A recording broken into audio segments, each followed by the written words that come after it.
Are we live? Are we on? Are we doing it? Hell yeah, we're on. What is...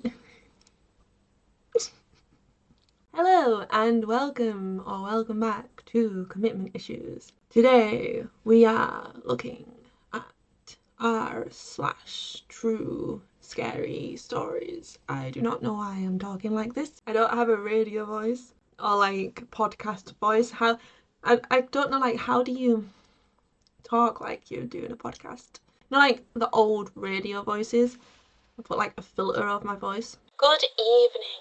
Welcome to r/true scary stories with me, your host, Joanna, aka Commitment Issues. Anyway, hi, welcome back to Commitment Issues.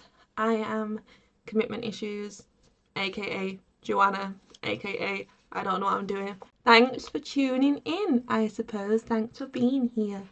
And welcome to my YouTube channel, where we delve into the pits of spooky Reddit stories, ghosts, paranormal activities, the supernatural, the spooky, unexplained side of this weird and wonderful world that we all have to share, unfortunately, unless Elon Pelon magically buggers off to Mars one day with all his billionaire mates.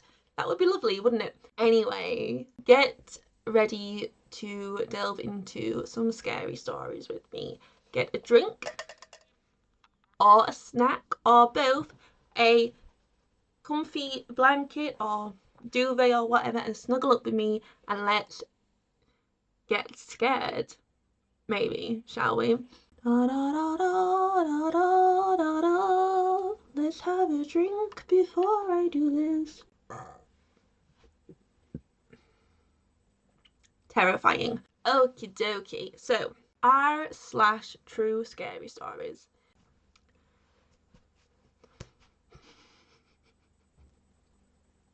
Help me. Help. Also, yes, I'm wearing my glasses today so I can actually read. I feel like I need to zoom in. How the frig do you zoom in?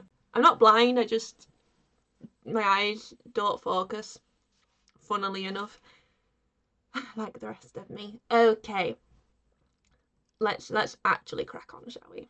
It said, help me. Every time I think about this, it's like a punch to the gut. I'm afraid it will haunt me for the rest of my days. 34, female. I, 21 at the time, went to college in a small coastal town in New England, where I met my ex-boyfriend. One day we took some psychedelic mushrooms, great start, and decided to walk down to a park by the bay with a box and sidewalk chalk to enjoy the afternoon and lose our minds a little. Wonderful. After a few hours, we decided to head back to his house and cut through the side roads instead of going back the way we'd came. At this point, we're tripping very hard and walking like we're apes and being super silly. All of the houses in the area are very old, colonial, craftsman, that sort of style. And most of these homes had basements, so the entrance level was elevated from the street. This house had a porch and lattice leading down from the porch to the street, covering the basement windows and that whole portion of the house. I decided to peek through the lattice and saw a mirror leaned up against the wall. The words, "Help me," were written in the dust. I jerked back and freaked out, running down the street. At first, because of my mental state, I thought that I was in danger, but then I turned around to go back because someone needed help. All the while, my ex has no idea what's going on. I tried to explain it to him and tell him we have to go back and find the house and call the police. The houses in the area look very similar. They were all elevated with lattice, and somehow my ex convinced me that it wasn't something serious and it wasn't worth searching. I still think about it all the time. I wish so badly that I'd gone back. Considering you were, on the shrooms. It might not have even been real, but it might have, and someone could have literally needed help. And yeah, I would literally be like that too, where I would always think back to that. And I mean, if you haven't like heard any like missing people stories around that area or anything, then you might be okay, to be fair. Like, it could have just been a prank, or someone being silly, or you tripping out, or something spooky. But kids, don't do drugs. Don't be eating mushrooms. Alright? Don't be doing it. Okay. Next. I knocked on a door near my house. Now, I wish I hadn't. Okay. I was messing around on Google Maps when I found something weird. A location near my house labelled Test 1. It had 50 photos of two people with these unnatural, unsettling smiles. It creeps me out, but what really got me was the house. I knew it.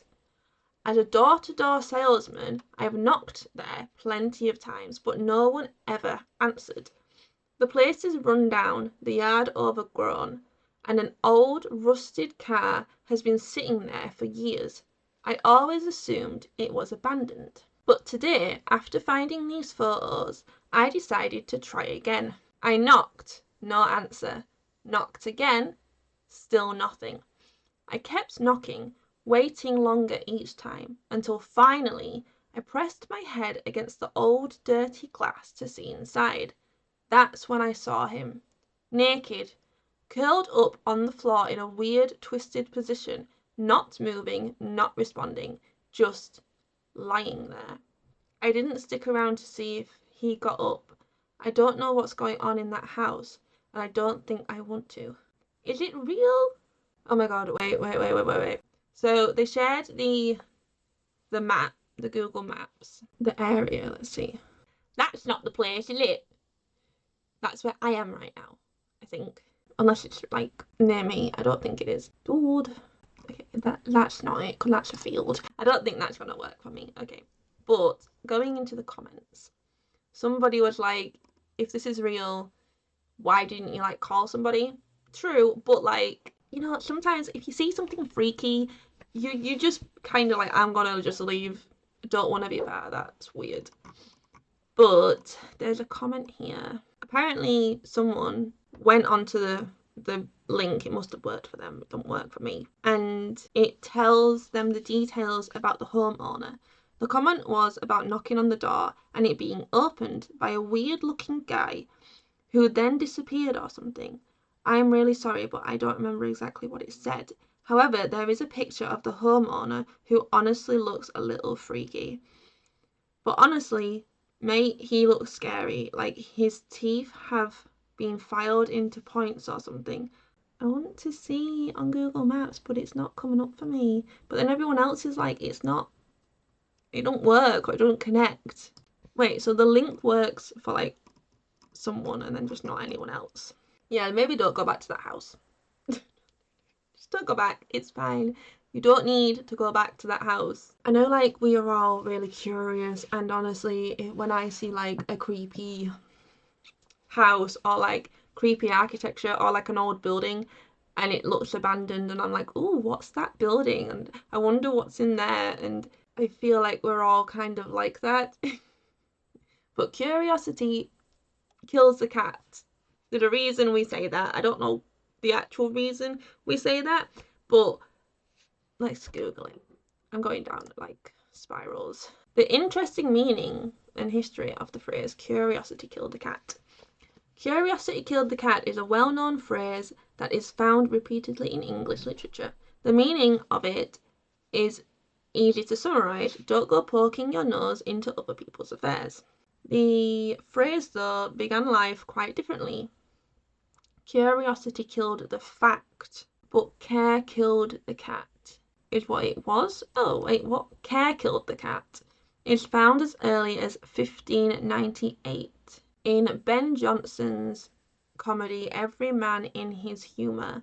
In that play we find the line, "Helter skelter, hang sorrow, care'll kill a cat, up tails all, and a louse for the hangman." Shakespeare is thought to have played the part of Noel. Oh, really? Okay, cool.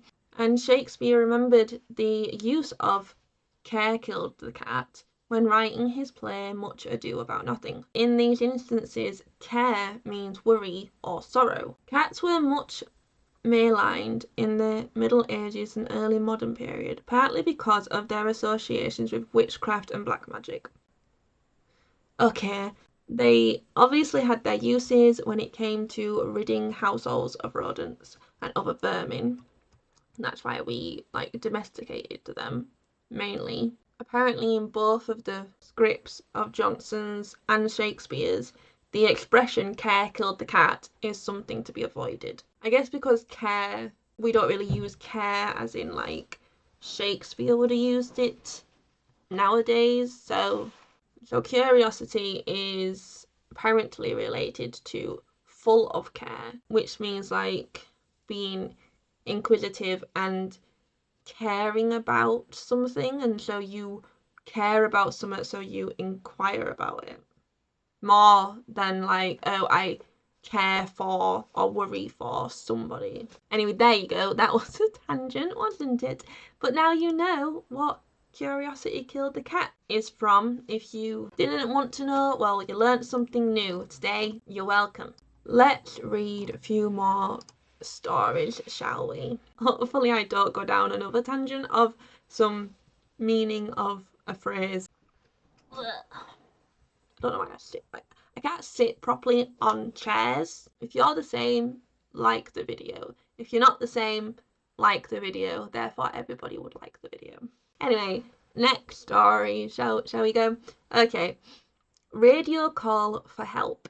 Why do these always just have to be of help and then someone weird or someone's not there? Back in 2016, I worked at a summer camp in Colorado. Some of the other counselors decided to spend one of our weekends off in Denver and thought it would be fun to take a high-powered handheld radios with us so we could use them around the city. Kids with walkie-talkies. Making our way from the camp, we were split into two cars, me driving my truck with my best friend and the other two in their car. We were messaging back and forth with the radios as we went down the road. We were just outside a town near the camp in a bit of a valley that turns into a big, tight canyon when over the radio we started hearing screams. It sounded like a woman's voice screaming, "Help! Oh my God, help us!" It was very staticky. I remember me and my friend looking at each other, then she activated the radio and said to the other car, "Did you guys hear that?" They replied that they did, and the two not driving sent radio messages asking if someone needed help and if they could hear us. We heard the screaming one more time, but she didn't seem to be able to hear us. We pulled to the side of the road with our friends and deciding to drive back up the road a bit to see if we heard it again, but we never did. I hope whoever she was, she got help. Is that it? That's it. Oh my God. But okay. She could have needed help, but see, I spend too much time watching paranormal shit, and in my head, because of where they were, because they were in a valley and stuff, and I'm Skinwalker.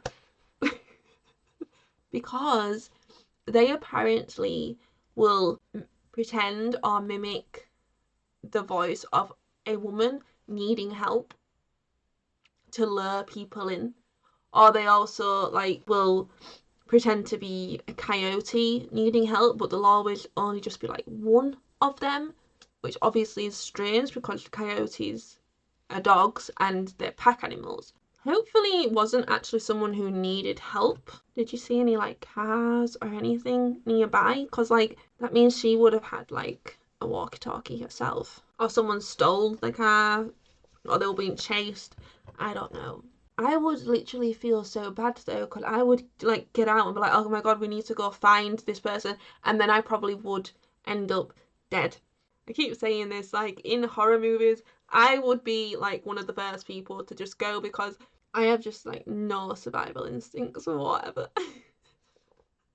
I'm just like, oh my god, that's such a weird looking house in the woods. I'm gonna go look at it and go into it and see if it's haunted. Or, oh my god, someone is crying for help. I need to go and into this forest or this valley or this cave and see if someone needs help. And then all of a sudden, you never hear from me again.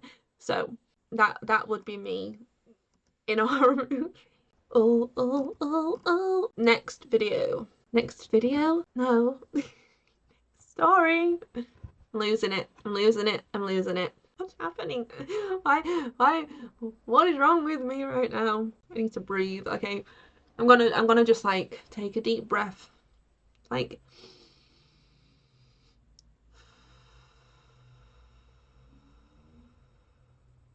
calm. I'm now calm. I think. I heard it. ... Okay, so this happened back in 2023. I was at an aunt's house, and you know when you wake up in the middle of the night? Well, that kept happening to me. I didn't know why, but once that started happening, I started seeing shadows at night. I woke up in the middle of the night, and I went to the staircase because I sleep upstairs, so I looked at the end of the staircase and saw a tall black figure looking back at me, and it had a black hat, and I also heard footsteps, and I knew it was the black figure. It just kept happening over and over. Some people claim it's the black hat man or whatever. Please give me advice to stop this. Oh my god, I would literally like someone's like, seeing the black hat man is very common in sleep paralysis, apparently. I mean, you could have been in sleep paralysis, or it could have been a ghost. Like, oh, thanks. So, it could have been both, like one or the other. I don't know what's worse, to be honest, because sleep paralysis seems quite scary to me. I've never had it, touch wood, never will, but like it does seem quite scary to me. So someone was like, was it the Hat Man, aka the Benadryl Hat Man? Yeah, you do be seeing weird shadows when you're like out of it with a cold. Or is that just me? Maybe they weren't shadows. But the Black Hat Man is like a weird kind of supernatural legend where people all over the world have claimed to see like this ghost, this like dark figure with a like a hat on, like a, I don't think, is it a top hat? I'm not sure. I think it maybe is. It's creepy, and they always feel like really scared and have this really sense of like dread and nervousness. Could be a demon or the devil. I don't know if I believe in like demons and everything, because like I feel like it's very Christianized, that whole thing.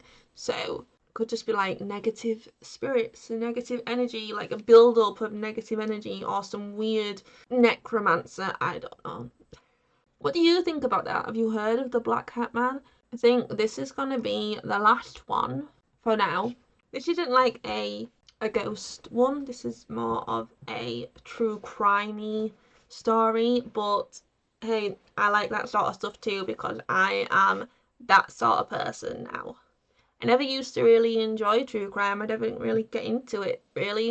I've always been kind of fascinated with psychology, but I started watching Call Me Chris's true crime deep dives, and now I'm like very, very interested in just kind of psychology mainly, and like the psychology of people who do these crimes, and also like what to look out for, and just kind of that kind of thing is quite fascinating to me.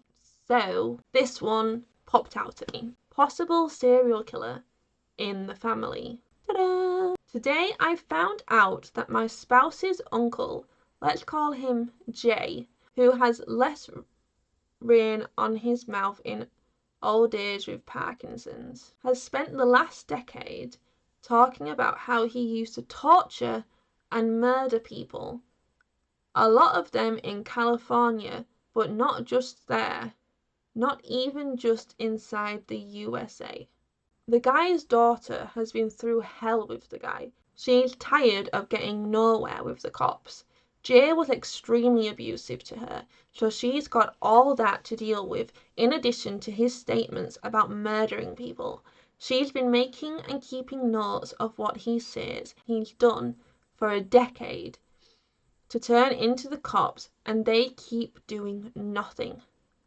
Among the evidence, she has a lot of files in folders and the bastard's old notebooks. She has detailed information from him on the killings, the location of multiple dump sites, etc. This includes the existence of what can only be termed as his murder cabin, which still has the old rusted chains on the metal bed frame. By the way, the guy worked as a prison shrink until he lost his license for R-wording a patient who was also an accomplice. Oh my god. Bro. Somebody was like, I wonder if the FBI might be interested. Yeah, maybe contacting someone else, because as if the police are just like shrugging it off, being like, nah, I can't do all. Like, not just like, he has like so many crimes against him already. So like, what the heck? Wait. There's so much more in the comments. Oh my god. Okay, wait. So, apparently, they posted this on Facebook. So, apparently, he was, like I said, a psychiatrist in a prisons, and he sought out and treated thousands of murderers and R-wordists. There are two other serial killers that he told me about, Michael Fries and Julia Strandhauser, who were also never caught. Both were his patients. Wait, but would have been caught if not for his help. What? So this is daughter who put this on Facebook. So her mother separated from her father, and then Jay became like severely unhinged. Oh god. He could have just got done with like malpractice, because apparently her father one day told her that she had a special job. So he had a new patient that had multiple personality disorder, with some of the personalities being children. He wanted her to go to his office and play with the patient so he could observe the child personalities playing with another little girl. It was Julia, who is, I need to like look this up, I don't know who this is. I can't really find anything about that woman she's on about, but I'm guessing she was not a nice person. Wait, so soon after meeting this Julia, she stayed at their house? What? Her relationship with the father was grotesquely sexual and resulted in the daughter being physically, sexually, and psychologically abused. Oh my god. This is insane. There's so much. And the police are just not doing anything. What? Why would the police? I mean, I get it. He's got like Parkinson's and he's old and frail and ill, but like, there might be bodies out there. I'm gonna guess this is real then, because there's so much. I would literally go to like the FBI or CIA or whoever, you know, but like, damn, okay, that's so weird. Oh wait, there's one here that's literally tagged terrifying. So the serial killer one is not one that I want to end on, so let's end on an actual creepy, scary one, because this one seems to be about ghosts, so spooky. spooky. Okay. I don't want to end on like a horrible murder mystery, true crime story. I heard my friend's deceased husband.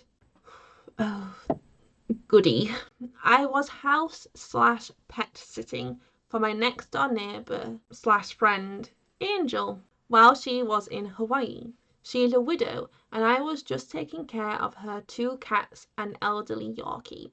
All I had to do was feed them, play with them, clean the litter box, etc. Pretty simple. Then, while she was still gone, her dog passed away. Oh my god. That's sad. I called her, did what needed to be done, and put him in the freezer like she asked. That night, after everything settled, I went out to the back patio for a smoke. Around midnight, I started packing up my stuff, turning out the lights and getting ready to head home. And then I heard it. A bark, but not from a dog. A man's voice, like someone was imitating a dog. I stopped, turned around and looked. My house is to the left of Angel's. There's a vacant house to the right, and behind her place is another house with motion sensor lights. No one was there. Then I heard it again. Once, then twice. It sounded like someone was standing just on the other side of the fence, messing with me. The barking got louder, more frequent, like whoever was doing it was having way too much fun scaring me. And the weirdest part, it didn't feel like a person. I don't know how to explain it, but something about it was just wrong. That was all I needed to nope the hell out of there, so I ran. The barking got louder as I booked it, but the second I reached the front yard, silence. I didn't stop until I was inside my house. My husband calmed me down, listening to the whole story, and said it was probably just some idiot playing a prank. I wanted to believe him, but I was still freaked out. Fast forward a few days. I was outside smoking with my mother-in-law, and I randomly brought it up. Told her the whole story. She barely reacted, just nodded and said, "Oh, that's Rex." I was like, "I'm sorry, what?" She explained that Angel's late husband Rex used to bark at her from over the fence as a joke. The next day I told Angel and she confirmed it. Yep, that was definitely something Rex used to do. I still do not go back there alone at night. Scary, but that's quite funny. That is quite funny that the late husband would do that in jest as a prank to the mother-in-law, and she, probably found it funny. And he still does it. That's funny. That's funny. That could be like residual energy, as they would say, like a spirit or ghost will like do something that it used to do in its life, so it would repeat like an action or a task or something, or like a noise or something. So for instance, like if there was one here, they might like walk into this room, walk into the kitchen. You might hear like the tap running or something because they might be getting like a drink of water, and then they'll do it again. So residual energy. So it might be that, or it might just be him still pulling pranks on people. That's funny. That's funny. It's sad about the dog, but hopefully the dog is now with like the late husband and they can play together in the yard. Oh, but yeah, that's funny and cute, and I liked that one. I would also be terrified though, but like it seems like a harmless spirit just having a bit of fun and maybe just looking after his wife. And that is that for today's video. I hope you enjoyed these spooky, scary, true stories. Some of them are genuinely scary. The world is a strange, strange place, and my voice is going. Let me know in the comments down below what your thoughts are on this video and the stories that we looked at today. Like the video if you did like the video, because it really does help out the channel and it just lets me know that you are actually enjoying what I'm putting out there. if you aren't subscribed and you enjoyed this video and you enjoy this sort of content, then please subscribe, because I will be doing this for however long. I don't know where I'm going with this. Just subscribe. And I will see you in another video. I don't really have a schedule. I was like, oh, I could just, you know, have certain days when I post, but I don't have a schedule. I'm sorry. Maybe I'll try and figure one out. I don't know.